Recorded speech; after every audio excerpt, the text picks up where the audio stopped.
A Corbuca é a nossa versão da Cumbuca, que é um método de leitura junto, se eu não me engano, que a gente lê capítulos do mesmo livro e debate sobre ele em grupo. Só que a nossa versão começou como projetos, eu acho que ela expandiu para coisas, né? Que eu acho que virou mais uma conversa sobre alguns conceitos que a gente compartilha no escritório, ou que a gente quer compartilhar e quer trazer uma visão sobre algumas coisas. Então é uma conversa entre a gente para afinar ainda mais a mesma língua que a gente fala, né? E aconteceu algumas ano passado já, que foram muito legais, e essa é a primeira de 2026, a Corbuca, não necessariamente de projeto, mas de coisas. A minha que eu fiz, eu tive a ideia depois de uma fala do Léo, quando ele falou sobre as referências de projeto, que ele queria aumentar o próprio repertório. A gente conversa sobre coisas inspiradoras. Eu acho que teve uma vez que a gente foi no Estúdio Latino de Design e eu voltei muito inspirado para fazer alguma coisa. Eu queria que chegasse alguém pedindo um projeto naquela tarde para eu começar a projetar naquele estado de espírito que eu estava. Eu estava muito querendo fazer algo muito legal por ter visto pessoas produzindo coisas legais. Então, eu acho que eu separei coisas que me dão essa sensação, assim. Tanto que eu escrevi do lado algumas coisas que eu acompanho e que acho que produzem coisas legais e inspiradoras. Isso num contexto geral, não só em arquitetura. Pode começar, Pedro. Então eu separei algumas coisas, são os Kens, né? Primeiro é o Bala Arquitetura, Coda Arquitetos, MM18 Arquitetura, o Estúdio Ecla, o Modern House e a Prototype. O primeiro é o Balai, eu acho que eu falo deles bastante aqui no escritório. Sempre que a gente está falando de projeto, eles aparecem muito nas nossas referências. Eu acho que eles acertam a maioria das vezes, né, em tudo, para não falar tudo, né, para não ser tão fã assim abertamente. Eu acho que eles acertam em, né, toda a referência deles que eu abro, eu acho que tem algo a ser tirado de lá. É feito pelo Gabriel Luque e a Gabriela Russo. São esses dois, né? Pode passar. Eu gosto muito deles porque eles aplicam algumas coisas. Todo o escritório, né? Algo que eu trouxe o porquê que eu também acompanho, né? Qualquer coisa que me brilha o olho vendo a produção deles, né? Eu acho que eles têm muita ousadia material, eles aplicam material de uma maneira muito inteligente, um tijolinho assim, ele não é só numa parede, né? Ele é o piso de uma casa inteira. Eles subvertem algumas coisas, então essas são duas prumadas hidráulicas, se eu não me engano, que aparecem no projeto, e eles assumiram como dois elementos verticais no meio da sala deles, e eu acho que é muito bom, assim, quando a gente tem essa liberdade e essa ousadia, né, de incorporar algo que seria um problema como um partido do projeto. E cor também, eu acho que eles colocam cor em quase todos os projetos de uma maneira muito massa, assim. Esse último ele é inteiro amarelo, o projeto, ele tem muitos elementos em amarelo, ele não cansa, assim, você não cansa de ver o amarelo no projeto. E daí, né, complementando, eu trouxe sem mistura de casa de cada um deles, e o deles é o apartamento Floresta, que é um apartamento de 82 metros quadrados, que eles tentaram valorizar a pré-existência das cores do apartamento, né, da vista da janela, os enquadramentos, da luz. A ideia de ser um morar jovem, descontraído e provocador num apartamento completamente integrado, né, que tem, mesmo sendo completamente aberto, ele tem elementos de descoberta que eu acho que eles fizeram muito bem, assim, numa planta que é algo reto. Pode passar. Essa é a vista da sala, né? Que a gente tem essa parede do lado com um revestimento em negativo, né? O azul fechado e só o desenho do círculo, da forma. e tudo meio que conversa. Essa estante de livros é a divisória do quarto, assim, então a gente não tem realmente paredes entre os ambientes num total, né? E eu acho que tudo é muito bem amarrado. A gente tem elementos que conduzem esse caminhar pelo apartamento, além de, né, como eu falei, da subversão, o, o pé da mesa ali é uma floreira, a luminária ela não está no teto, né, a laje está toda exposta. A luminária da bancada é uma arandela da parede e tem esse banco de concreto que eu sou mega suspeito para falar, mas que ele também está no apartamento inteiro. Pode passar. E eles fazem esses. Eu, aqui no escritório, né? Acho que vocês sabem que eu gosto de colocar coisinhas, como easter eggs colados por aí. Eu acho que o apartamento tem um pouco essa pegada, sabe? Essa escotilha é do banheiro. Então, não dá pra ver, né? Um vidro jateado, mas ele tem essa. O que tem ali, sabe? Vou pôr a cara pra ver quem tá fora, quem tá dentro vê só vulto passando, né? Mas ainda a luz entrando. E é uma porta mimetizada com esse azulejo padronado. Então acho que é muito legal esses pequenos elementos de interesse que eles colocam.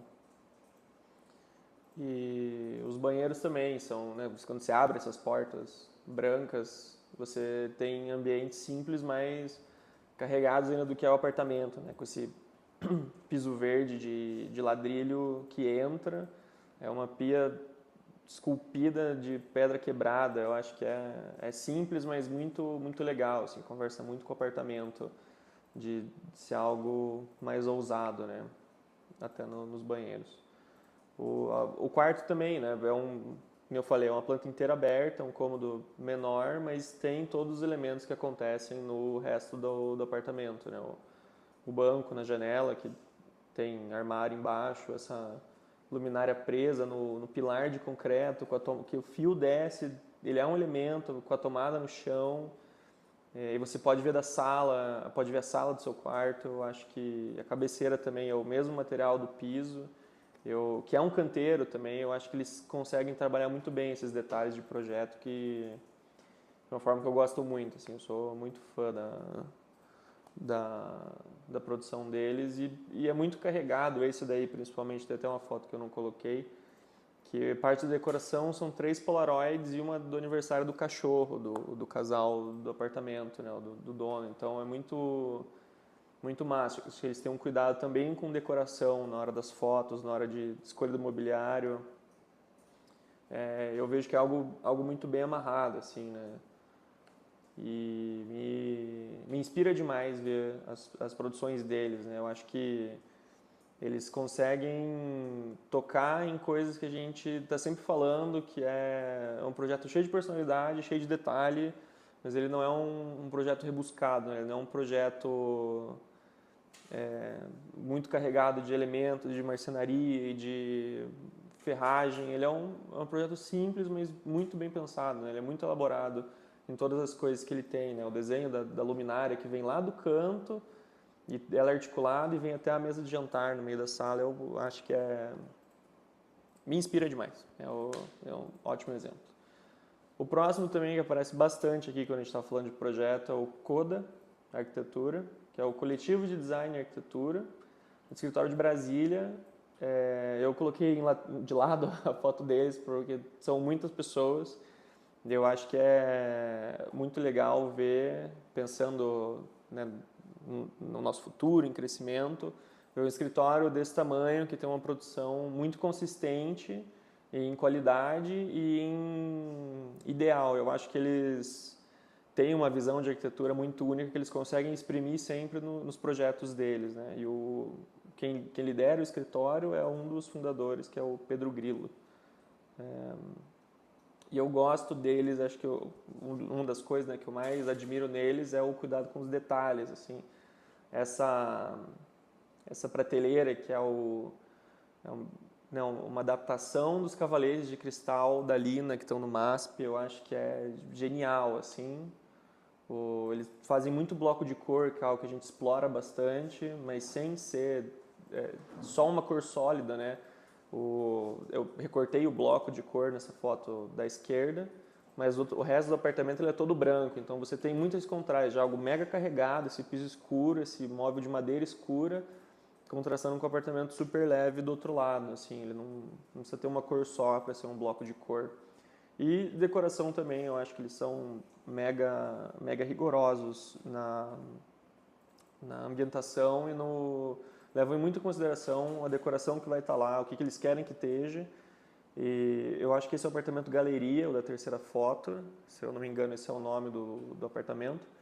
E acho que quando você projeta pensando que o seu apartamento vai ser uma galeria, é um desafio por completo, fora já o projeto ser funcional e bonito, atender as demandas do dia a dia do cliente, mas ele também tem que ser expositivo, né? A gente tem que ter espaços que façam sentido colocarem coisas que são de afeto do cliente, ou de quadros que ele quer comprar, de fotografias que ele gosta. Eu acho que eles conseguem fazer muito isso nos projetos. E o projeto que eu separei deles é o apartamento avarandado. É um apartamento num prédio de Brasília, 254 metros quadrados, que já tinha sido reformado. O prédio também já tinha sido reformado, mas ele estava perdendo as características dele originais, assim, né? Ele estava passando por uma modernização, entre aspas, e teve alguns elementos descaracterizados da ideia do modernismo que ele tinha na época que foi feito, né? E como os clientes eram um casal de paulistas, o escritório quis unir essas duas coisas, o modernismo paulista com o brasiliense nesses elementos que iam aparecer no projeto. Esse é o projeto que tem as prateleiras da leitura da Lina, né? Acho que essa é a entrada do apartamento e você vê elas de cara, assim, né? E é um elemento muito leve, mas muito presente, assim. Eu acho que ele tem um destaque muito grande, mesmo não tendo uma cor forte. E na minha visão, né, ele aparece mais até do que esse móvel do lado, que é um móvel todo desenhado e com cor, né? E acho que é tudo muito bem amarrado nesse projeto. As prateleiras, o móvel, o piso deles também é no mini azulejinho, o apartamento inteiro. E eu acho que tudo é amarrado, né, por diversos elementos, né? A gente tem esse plano de fundo das prateleiras e do lado delas, do lado da sala, a gente tem a varanda, que era um elemento principal do projeto do prédio, que estava sendo, né, colocado de lado ali pela modernização dele, e ele ficou como esse elemento de amarração do espaço social ali do apartamento. Eu acho que pode voltar. E cria esses micro espaços, né, que conversam, tanto com o sofá, tanto com o banco ali, com a mesinha lá fora. Eu acho que quando a gente tem ambientes grandes nos nossos projetos e falou no Biarritz, no Souza, quando a gente tem que amarrar esses ambientes de uma forma, com algum elemento, acho que é um pouco disso, assim, que eu tenho na minha cabeça, sabe? É algo que faça sentido em todos eles e dê unidade, né? Não é uma sala, uma varanda e um estar, é um ambiente só. E do outro lado a gente tem esse móvel colorido, todo desenhado, que amarra a parte de serviço da casa, né? Que a gente, né, também fala de móveis, de por que tanto armário. E eu acho que eles têm que fazer sentido e esse faz muito, sabe? Ele é um elemento muito ousado, muito carregado, mas que não acho que rouba a cena do apartamento de forma alguma, né? E gera esse descobrimento dele também.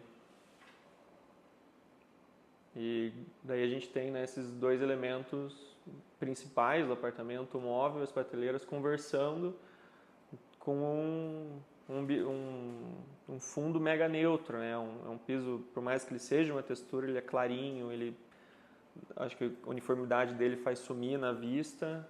Lá atrás também a gente tem uma bancada escura, revestimento claro. Eu acho que a gente deixa as coisas que merecem terem destaque, né?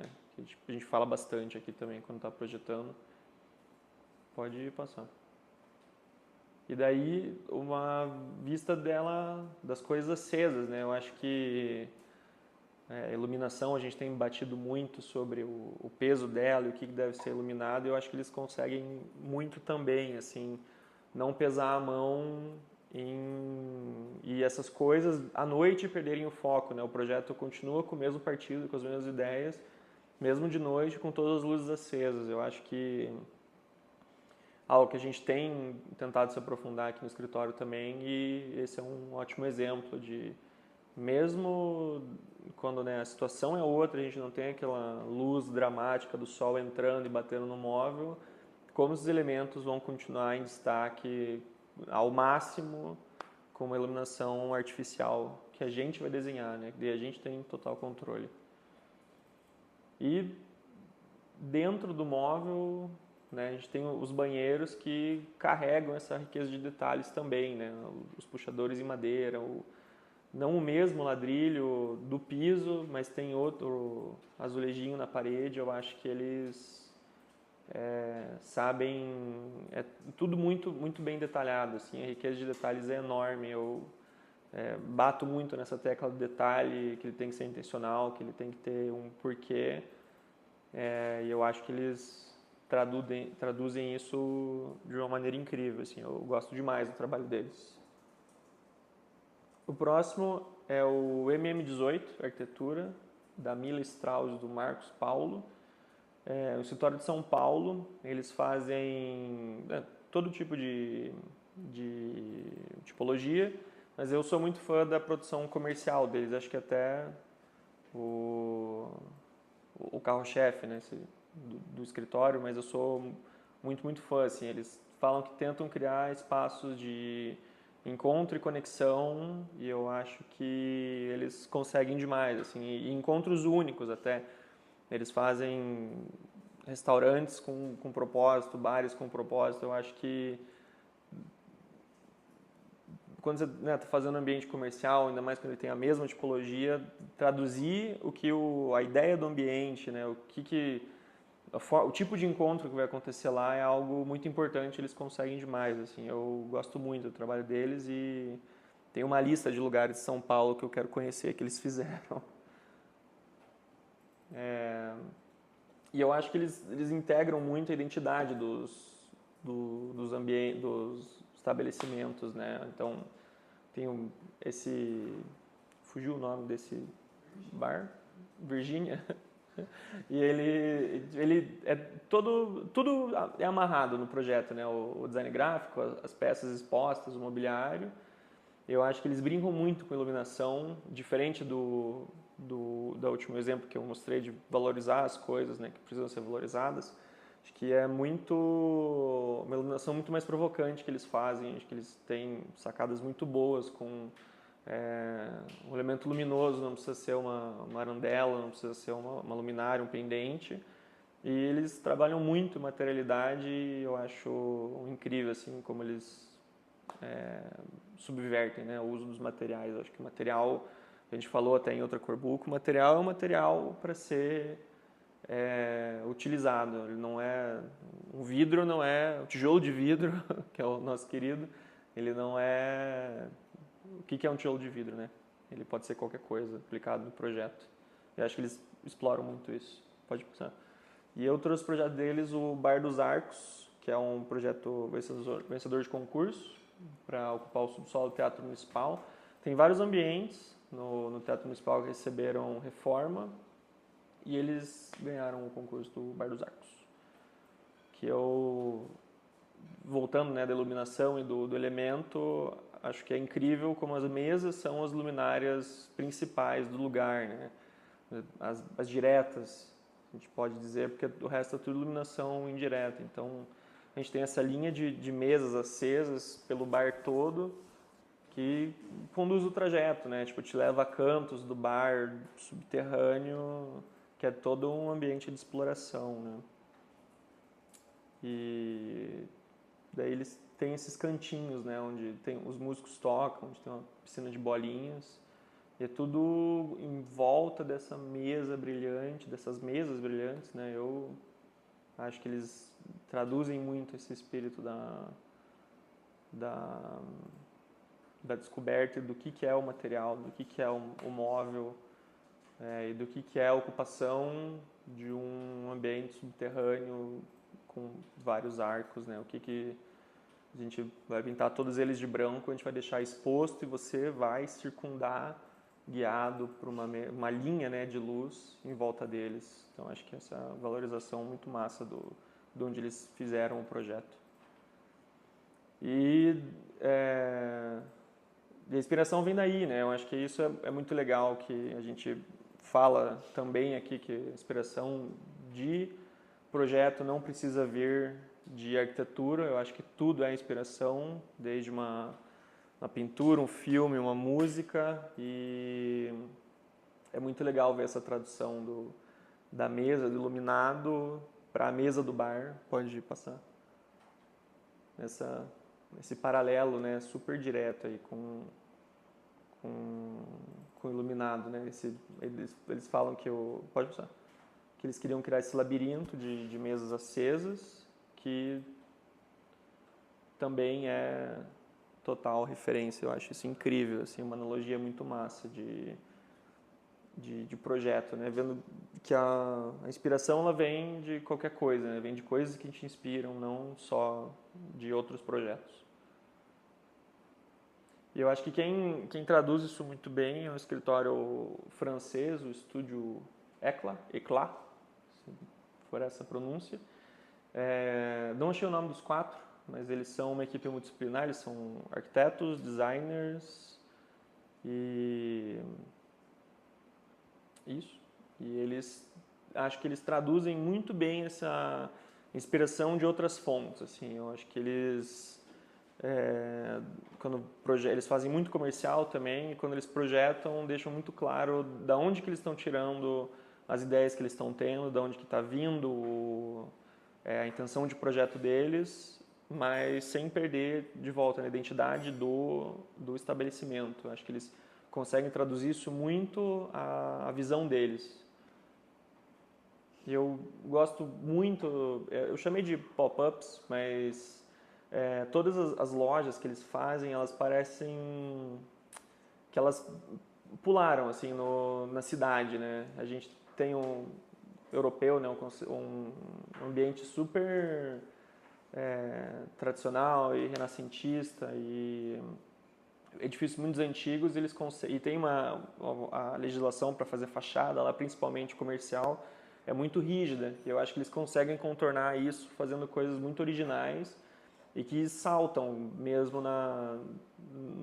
no cotidiano. Assim, você está andando por uma rua e essa loja de falafel e sorvete, ela comparando ali, né, com a Trás, que também é outra loja, né, com a fachada, eles chamam muito a atenção. A gente fala também de dar a nossa visão sobre as coisas quando o cliente chega e fala que quer um projeto minimalista ou quer um projeto industrial. A gente fala muito sobre dar a nossa versão disso, a nossa versão desse estilo de arquitetura, dessa corrente arquitetônica.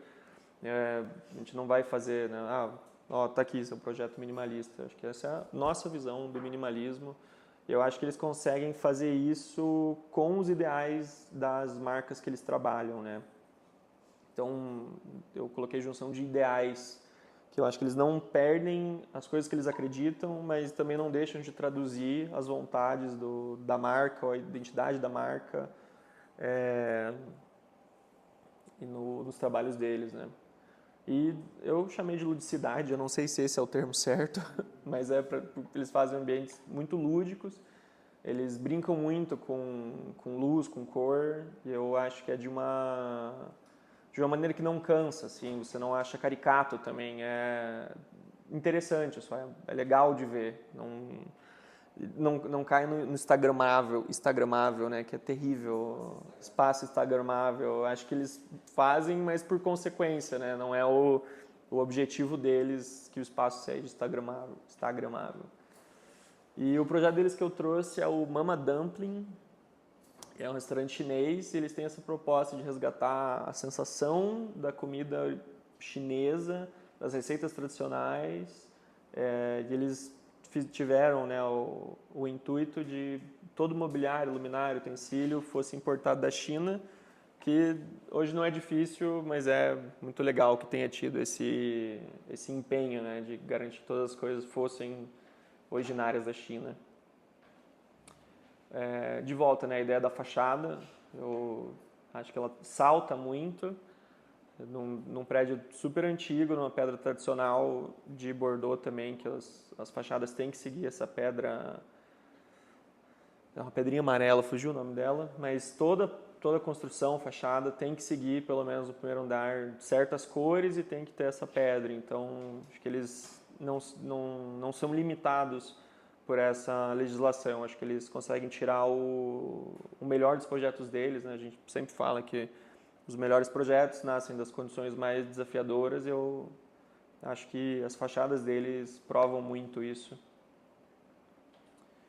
E eu acho legal como eles, né, falando de volta da junção dos ideais, que eles traduzem essa ideia do chinês, né, da sensação da ambiência chinesa, que isso é dentro da loja, né, a gente viu a fachada de fora, isso é dentro da loja, e eles colocaram esses sinais de luz com escritos em chinês, tem pelo restaurante todo, mas pode passar. Eles fizeram também um portãozinho de grade por ser esses restaurantes de rua chineses, né? Isso é dentro da loja, tipo, é um elemento mega decorativo, mas acho que agrega totalmente na ideia do projeto, né? É muito amarrado com o que eles querem mostrar. E isso vai para todos os detalhes que eles colocam, né?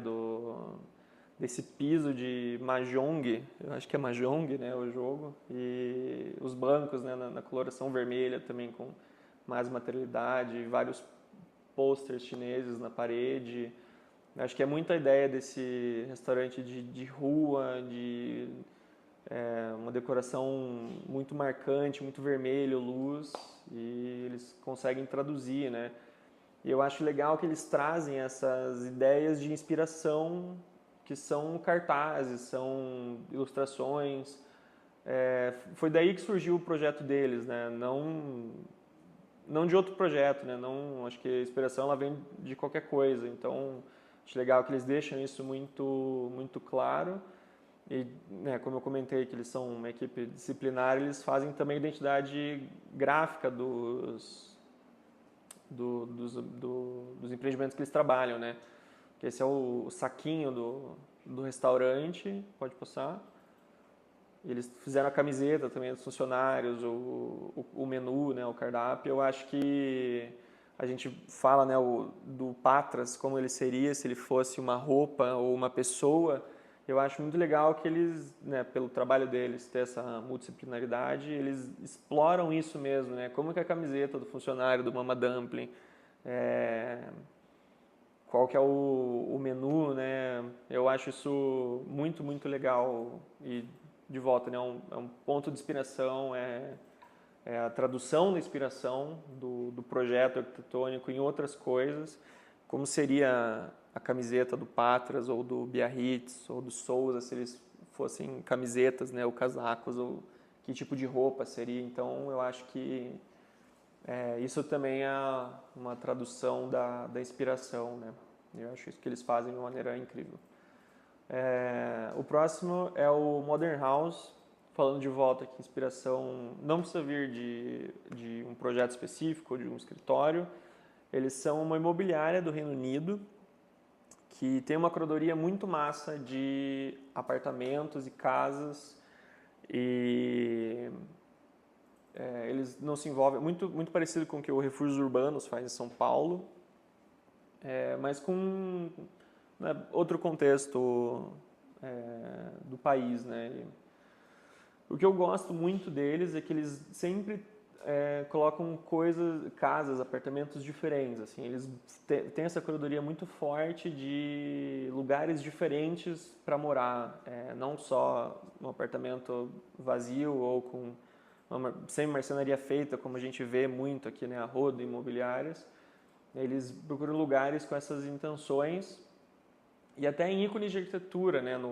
Esse do meio é um apartamento no Barbican e além de inspiração, né? O Modern House é um sonho pessoal poder comprar um apartamento deles um dia, que eu acho que vai ser uma curadoria muito massa e vai ser um lugar muito massa, independente de qual seja a compra, né? Eu acho que é um papel de escolha muito forte que eles fazem. E, ao mesmo tempo, são ambientes que dão vontade de morar, né? São um aconchego, acho que é a sensação maior que eu sinto vendo o site deles e as publicações, porque eles me dão essa vontade de morar. Acho que a gente fala aqui no escritório também do o que esse projeto quer transmitir, né? A gente fala muito de intenção de projeto ou intenção para os ambientes. Eu acho que o deles é completamente aconchego, assim, né? Eles querem transmitir isso, que são lugares legais e gostosos de morar. Eu acho que eles conseguem muito na escolha dos lugares, nas fotos que eles tiram, na ambientação. Então, é muito inspirador também. Uma referência muito massa. E eu separei algumas, né? Alguns lugares que eles estão vendendo para mostrar essa diferença, essas coisas que eu falei agora, né? É uma casa completamente de madeira, com um pé direito duplo e um globo de luz, de espelhos no meio dessa cabana acontecendo, com um piso azul, e a estrutura da casa também são prateleiras. Eu acho que tem muito projeto, muita arquitetura, mesmo não sendo o foco, né, para ser para arquitetos ou para estudantes de arquitetura. Mas eles falam muito de arquitetura também e de sensação. A gente fala, né, a gente não quer ser um escritório para arquiteto, a gente quer ser um escritório para quem quiser bons projetos e acreditar nas mesmas coisas que a gente acredita. E eu acho que mesmo sendo imobiliário, eles conseguem falar muito disso, né? Eles tocam muito nisso. Eu acho isso incrível. E, né, de volta, né, dessa curadoria de lugares diferentes e com experiências diferentes. Essa é a fachada de uma das casas que eles estão vendendo. Não é para o cliente final, né? A venda de uma ideia, eu acho que eles conseguem traduzir isso, né? Eles vendem muito a ideia das coisas que eles estão publicando. E o interior dessa casa, né, ela tem uma escada em curva, assim, ela inteira de madeira por dentro, revestida de madeira,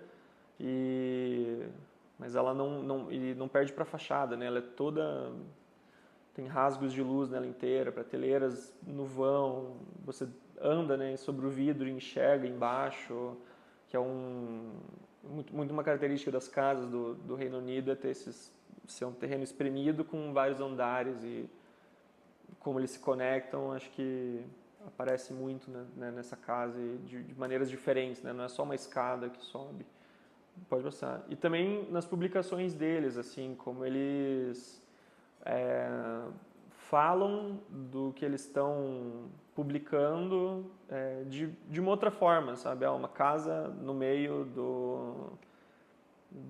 do deserto, né? Tipo, Dune Remake, a Secluded Retreat, Nestle, tipo, é muito legal, sabe? Dance Moves, a Singular House and Therapeutic Garden, tipo, e aquele lá, né? A gaveta de coisas que toda casa tem, essa é a nossa. É uma casa com vários compartimentos, então eu acho muito legal como eles traduzem esses valores que eles acreditam, falando muito de arquitetura, mas ainda com outro propósito que não seja vender projetos, né, e ter um portfólio de arquitetura. Eu acho isso muito legal e me inspira demais. Acho que a gente tem encostado nisso aqui no escritório também, falando cada vez mais, né, do desenvolvimento dos projetos, sempre sobre sensação, sempre sobre o que a gente quer dizer com as coisas que a gente está fazendo. Eu acho que eles conseguem fazer isso, sem necessariamente ser arquitetura, né? E o prototype, também de volta, né? Acho que a inspiração não precisa ser arquitetura, para um escritório de arquitetura. É uma marca de móveis do Felipe Protti. A gente conheceu ele no evento da Oslo e foi muito massa.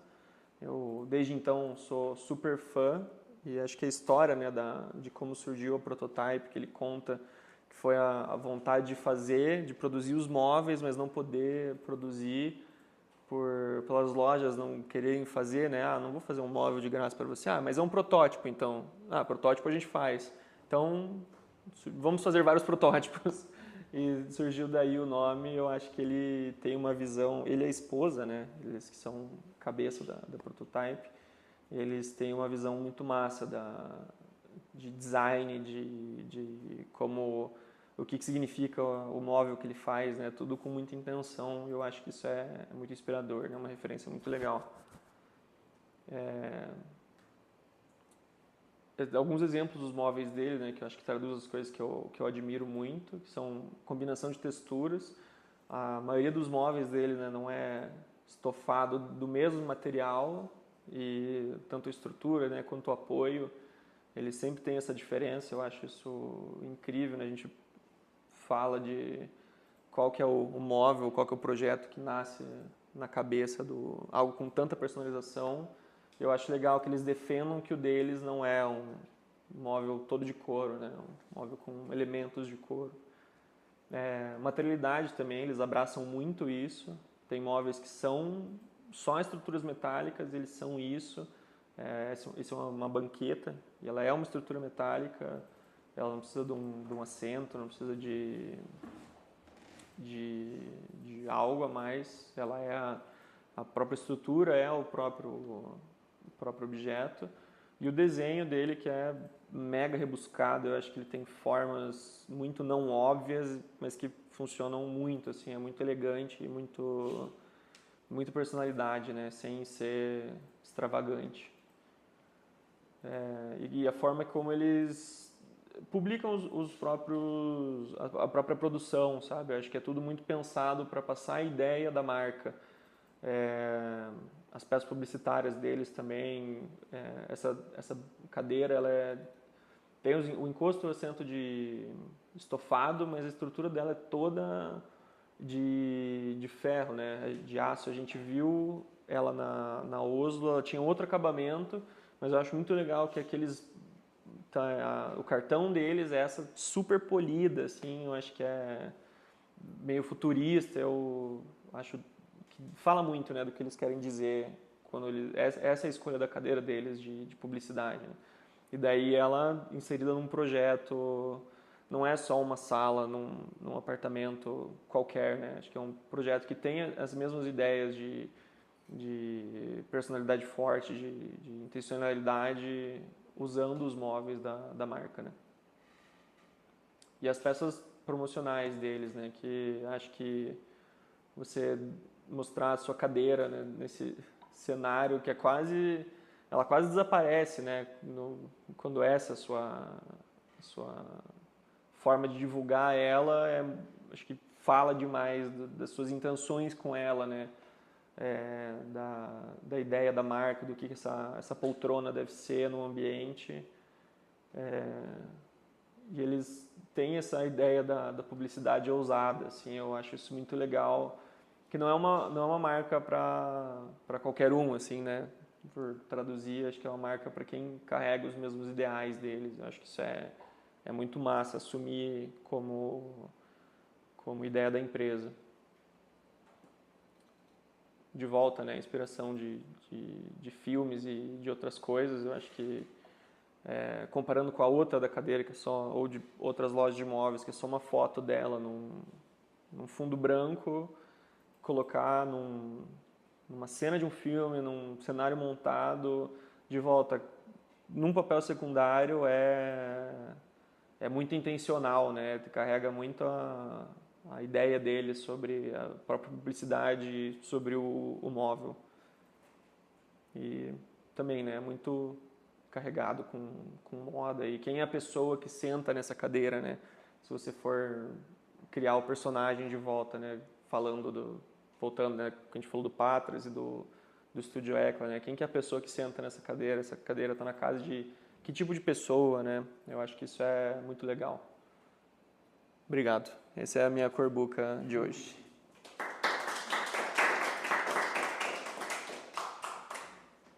perguntas, Eu vou comentários. propor um improviso, apesar da minha experiência com piadas e neurônios.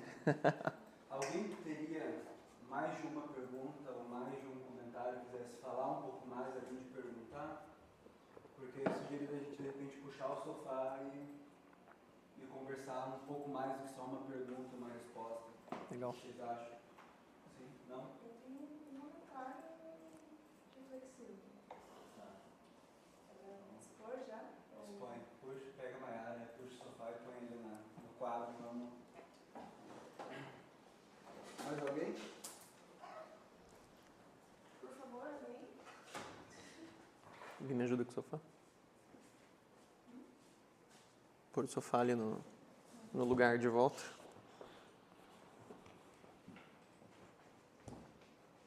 Pode pôr na lateral ali. É? Mais Sim. em ângulo, assim. Aqui? Mais pro meio. No meio? Nesse ângulo aqui, pra cá, vou empurrar pra trás. Ai.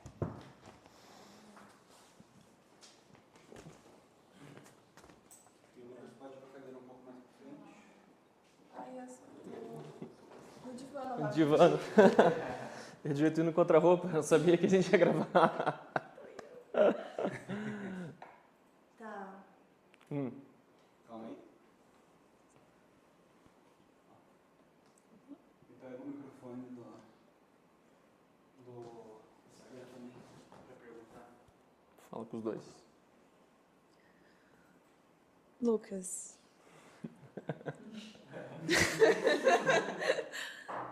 Muito legal essa apresentação. Eu acho que todos os pontos que você trouxe são pontos de discussão que a gente tem no dia a dia. Sobre referência, sobre buscar inspiração em outros lugares, sobre entender quem é a persona por trás de cada projeto. Então, aquele projeto do... aquele que era vermelhinho, assim, que estava em algum país da Europa, já não me recordo mais onde era. Bom, mas acho que todos eles têm um uso dos materiais e ali e da referência muito refinado, assim. E o que eu acho que eu tenho uma certa dificuldade, assim, para alcançar esse nível de refinamento é justamente essa interdisciplinaridade das coisas, sabe? Então, eles desenvolvem até a identidade visual do restaurante. Então, são coisas que, se a gente tivesse um contato, por exemplo, com quem desenvolve a identidade visual, a gente conseguiria alinhar certas coisas, usar elas como complemento ou como contraponto, né?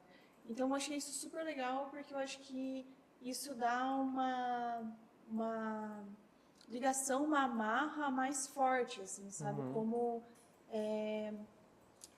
identidade como um todo, né? E como que você acha que a gente pode caminhar rumo a essa interdisciplinaridade e a essa complexidade de projeto? Só o do...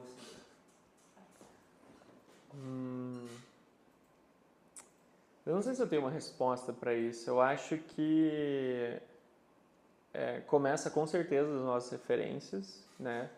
Eu acho que tem que nascer de um berço multidisciplinar, as referências do projeto, para ele se estender para isso, né? Eu acho que é mais fácil quando a gente já parte de outros tipos de ideia que não arquitetura, quando a gente está montando o projeto, né?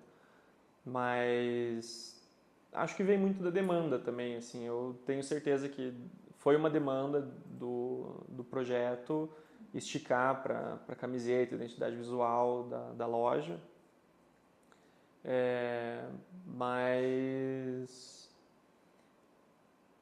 eu acho que é isso, acho que vem da demanda e vem desse nascimento de algo já multidisciplinar, assim, mas, sei lá, dar um chute como exercício pra gente, se a gente fosse fazer a pessoa, o usuário, como é que chama?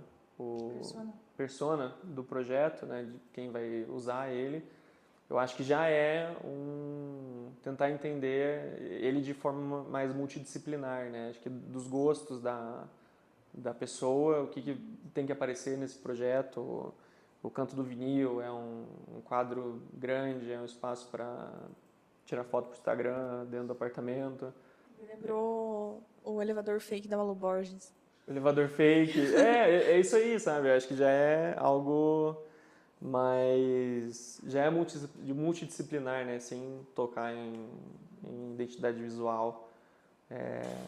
Eu acho que se a gente sendo ousado, a gente fez alguns comerciais aí que eu queria que a gente tivesse desenhado o símbolo dos banheiros ou o símbolo lavanderia, área de serviço. Eu queria que a gente tivesse um pouco mais de controle dessas coisas que eu acho que super casavam no projeto, mesmo não sendo uma demanda, né? Talvez tentar ter mais controle dessas micro coisinhas assim, que eu acho que não é um esforço grande para executar, mas que adiciona muito nisso do que você falou, né, daquele projeto, que ele é cheio de detalhes. Eu acho que é uma construção do nosso processo também, né, de tentar inserir isso. Tenho muita vontade também e dificuldade, eu acho que é difícil também. Eu sinto que é um pouco de estar em contato com designers, Com certeza, por exemplo. com certeza. Ou outras pessoas que produzem, né? Conteúdo gráfico, enfim.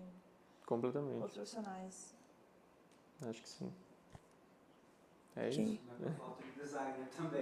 Não, claro que não. Deixa eu fazer Mas designers uma colocação. Na nossa na demanda do vivência. projeto. Na demanda do projeto, eu acho. Na demanda do projeto? Tipo, eles vão se envolver na demanda do projeto. Não, pode falar. Tem uma pergunta. Vai. Antes da pergunta, um apontamento que esse que você falou, eu acho que é o Cisa, né, que é o arquiteto do Iberê Camargo, em Porto Alegre. Acho que sim. Ele, além do projeto, ele fez o detalhamento de toda a identidade de comunicação visual, e aí tem até o conflito, porque ele quis desenhar a indicação de saída de emergência com a identidade do projeto. E essa identidade ela foge às NBRs, então você tem duas identidades simultâneas de emergência, dessas informações, porque ele achava que o projeto precisava desse complemento. Mas eu acho que uma das palavras que você mais trouxe, repetiu e reafirmou é o amarrado, né? Como amarrar as coisas. Eu acho que isso faz muito sentido, porque são projetos que são muito ousados, eles têm pontos ou de excentricidade ou pontos focais muito fortes, e eu acho que isso se torna de fato um desafio você amarrar a identidade de uma casa inteira, de um projeto inteiro, quando ele tem elementos de força muito evidente. Como que você conduz isso no escritório para conseguir trazer essa amarração nos projetos? Acho que são coisas que a gente tem essas referências mais ousadas, e o projeto nem sempre tem esse resultado, mas ainda assim ele necessita dessa amarração, né? Eu acho que aqui, eu até comentei no meio da fala, né, da apresentação, que é muito, acho que sobre sensação, assim, eu acho que sobre intenção. Eu acho que essa é sempre a palavra que a gente mais bate, assim, né? Qual que é a intenção desse projeto, né? Qual que é a intenção desse ambiente? Eu acho que quando a gente questiona essa intenção da produção, a gente entende se ela está alinhada com o resto do apartamento, né? Eu vejo dessa forma quando a gente senta para falar de projeto, né? Que às vezes, né, a gente já teve casos que o espaço social estava inteiro amarrado, estava amarrado, estava completamente funcionando, ele conversava inteiro, ele tinha elementos de força em diferentes partes dele, mas ele estava muito amarrado, e o banheiro ou o quarto não. Ele estava claramente para trás da qualidade de projeto e nem de refinamento, né? Tava um ambiente muito refinado e pensado, mas ele não estava alinhado com o resto. Ele não estava tão bom quanto o outro resto estava, porque ele estava em outro lugar. Ele estava em outra intenção do que a sala. Então, eu acho que aqui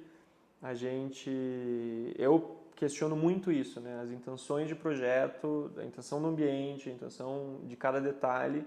Eu acho que essas coisas elas têm que estar indo para o mesmo lado, para que o projeto esteja amarrado, mesmo com, né, elementos de força espalhados por ele. Acho que é esse o meu procedimento. Tenho duas perguntas sobre isso, então. A primeira é se é uma prática você olhar para um projeto em andamento e fazer esse questionamento de elementos ou de ideias por ambiente ou por conjunto de ambientes. E o segundo é se já aconteceu o oposto do que você relatou, que é o projeto ele tem uma identidade, está tudo amarrado, e de repente um elemento ou um ambiente ele cresceu mais e destoou do que era essa amarração, essa identidade, e precisou recuar.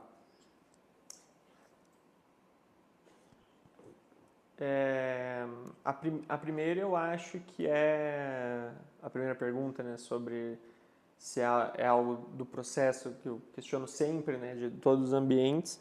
Eu acho que a pergunta está sempre ali. Acho que a gente pode não falar necessariamente de intenção, mas acho que ela está sempre circundando a gente, né? Eu acho que ela é dita nas fases iniciais, né, quando a gente está separando referência, quando a gente começa a fazer volumes e aplicar algumas cores, para decidir qual que é essa intenção, né, ou tentar traduzir o pensamento em intenção. E acho que ela volta a aparecer quando algo destoa, quando acontece a segunda pergunta, né, por exemplo, ou quando algo fica para trás, ou quando algo cresce demais e extrapola a intenção original do resto do projeto. E já aconteceu, a gente já teve ambientes que cresceram demais num projeto que tinha a mesma intenção, mas talvez não a mesma intensidade daquele ambiente. E nesse caso, eu acho que a gente recuou, sim. Não foi feito do zero, né? Não foi apagado, mas a gente recuou. E acho que eu falo isso muito para Hobbes, né? Tipo, vamos fazer no próximo. Vamos levar para o outro. Que não deixa de ser uma ideia boa, ela não tem que ser descartada, apagar o quadro e começar de volta, mas ela tem que estar adequada no projeto, porque senão o projeto acaba porque tem prazo, né? Não porque a gente chega no objeto final intocável. Então, já aconteceu e é nessas situações que a pergunta surge de volta, né? Quando algo não está alinhado por ter ficado à frente do resto do apartamento ou para trás. Acho que essa é a... Mais desafiador do que ter boas ideias é saber sustentar ou abandonar. Né? Sim, nossa. Pressão. Abandonar é terrível, é terrível. Ter uma ideia muito boa e pode ser de uma coisa minúscula, né? Pode ser uma luminária, um puxador, um detalhe na pedra. Se não está amarrado, não faz sentido, por mais que seja muito legal, é arrasador ter que deixar para trás e pensar no próximo. Talvez partir daí, né, sabe? Então, essa é a situação. Alguém mais quer sentar no sofá da Corboa? Confrontar o Lucas? Questionar?